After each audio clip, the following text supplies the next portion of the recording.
upstairs, pulled a chopstick out of the pot and twirled it in the air, still contemplating the numbers on the wall. "You and Carrie are heading to Singapore next week, and it's a company of sight, and we can't spare anyone else. So you'll get your chance to meet Mr. Leeson in person." Malcolm didn't know what to say. He'd always wanted to see Singapore. He'd heard it was one of the cleanest, most progressive cities in Asia, perhaps the world.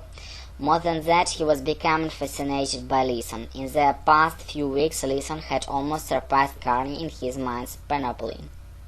Carney was off somewhere raising money, while Leeson was tossing the Nikkei around like a rag doll. "And while you're there," Sears added, tapping the computer paper with his chopstick, "tell Leeson to send my regards to the exclusive Mr. X. From the looks of this trading commission, he is single-handedly keeping the whole fucking place in the black." The wine wasn't helping at all.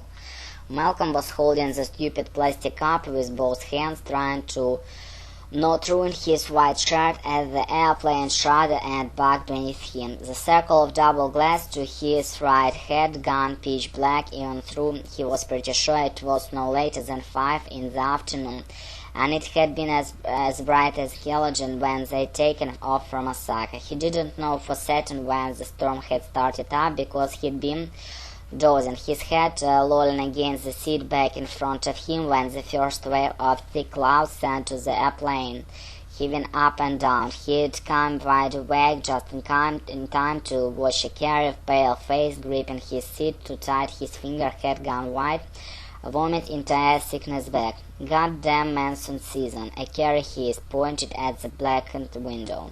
"Did I mention that I hate flying? I always puke when the action starts." Malcolm grinned despite the fear in his stomach. The wine felt warm going down his throat, but it was fighting a losing battle with the sudden adrenaline coursing through his veins. He wasn't sure where the bottle had come from. He assumed the carry-on bag, but the plastic cups were Allied standard issue, and they just weren't big enough for how drunk Malcolm needed to get through the much of this flight. "Some people have a natural fight or flight reflex," he said, "but I guess vomiting is as good as an option as any." The airplane bent hard to the right, and there was a loud crash as one of the beverage carts overturned somewhere near the back of the cabin. There were a few muffled screams and the sound of someone praying in Chinese. Malcolm felt his grin deepening at the strange and familiar moment when the fear morphs into something else, an adrenaline-junk thrill. The same feeling he got when Carney Ducati hit a patch of gravel and when the wheels momentarily lost their grip of the highway. The same sensation he felt when he saw a lineman closing in on him a second before the crush of mud thread his bones, perhaps even his life. Malcolm didn't seek out danger, but something deep within him was fired to enjoy it. Judging from a carrier's terrified constance, Malcolm traded part and didn't share the sentiment. Like the rest of the passengers on the Air Nippon flight to the Singapore Changi airport, all the carrier wanted was to get his feet on the fucking ground. Malcolm chugged the last few drops of wine and crushed the plastic cups, then shoved it into the thick pocket in front of him. The plane lurched upward, then began a sudden descent. A carrier made an anguished grunting sound, then jammed his face back into the air sickness bag.